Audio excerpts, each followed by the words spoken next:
Assalamualaikum warahmatullahi wabarakatuh.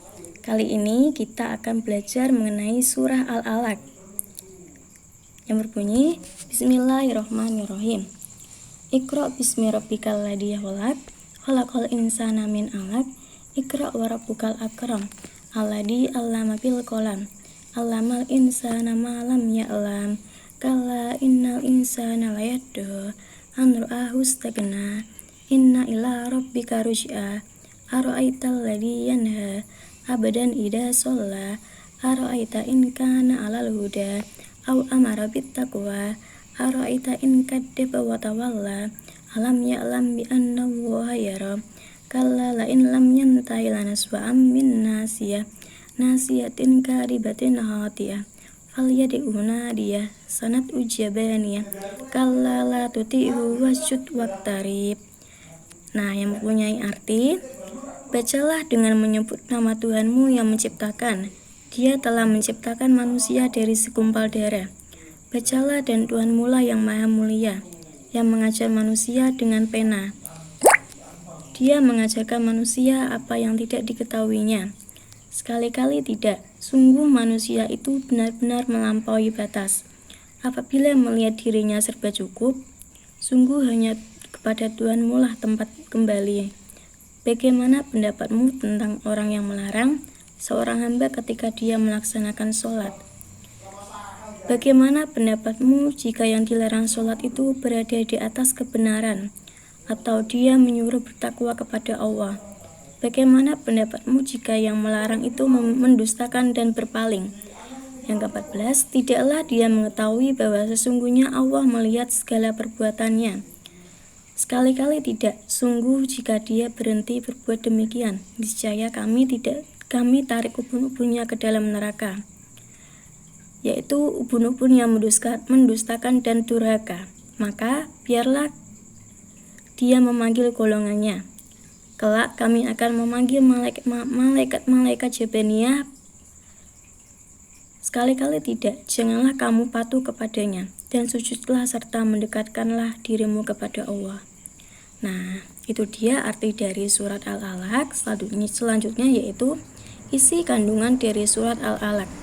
Surat ini yaitu disebut surat Makkiyah, diturunkan pada 17 Ramadan, yang merupakan wahyu pertama yang diturunkan Allah Subhanahu wa taala kepada Nabi Muhammad SAW, yaitu ayat pertama sampai ayat kelima. Pada ayat ini diperintahkan untuk membaca, atau bisa diartikan kita dituntut untuk mempelajari ilmu, baik ilmu agama maupun umum. Nah, selanjutnya bacaan tajwid surat Al-Alaq. Yang pertama, bacaan Iqra, disebut juga tajwidnya qalqalah sughra. Alasannya karena karakter qalqalah qaf berharokat sukun dan posisinya di tengah kalimat. Cara membacanya dipandulkan secara ringan. Yang kedua yaitu alladzi, karena alif lam samsi, disebut juga alif lam samsiyah karena huruf alif lam bertemu karakter samsiyah lam, dibaca idgham.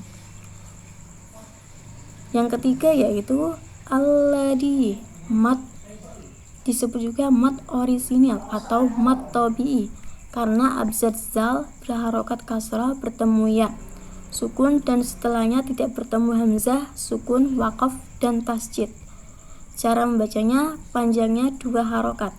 Yang keempat, qalqalah kubra, karena yang keempat yaitu khalaqal, disebut juga qalqalah kubra karena huruf qalqalah qaf diwaqaf. Tutorial membacanya dipantulkan lebih tebal. Yang kelima yaitu insana, disebut juga alif lam qamariyah lantaran huruf alif lam bertemu huruf hamzah dibaca secara jelas. Yang keenam yaitu insana, disebut juga ifat lantaran karena nun sukun bertemu karakter sin. Cara membacanya samar dengan dengung dan ditahan selama 3 harokat. Pada waktu mengucapkan kalimat nun mati, perilaku lidah dan bibir dipersiapkan menempati huruf sin. Yang ketujuh yaitu insana. Disebut juga mat asli atau mat tabi'i lantaran aksara sin berharokat fathah, bertemu alif dan setelahnya tidak bertemu hamzah, sukun, waqaf, dan tasdid. Tutorial membacanya panjangnya 2 harokat. Yang ke-8 yaitu min, idhar, disebut juga idhar. Alasannya karena nun sukun bertemu karakter ain, dibaca jelas tidak berdengung sama sekali. Yang ke-9 yaitu al-lakin, disebut juga qalqalah kubra lantaran abjad qalqalah qaf diwaqaf. Cara membacanya dipantulkan lebih tebal. Yang ke-10 yaitu iqra, disebut juga qalqalah sughra lantaran aksara qalqalah qaf berharokat sukun dan posisinya di tengah kalimat. Cara membacanya dipantulkan secara ringan. Itu dia materi hari ini. Semoga bermanfaat. Waalaikumsalam warahmatullahi wabarakatuh.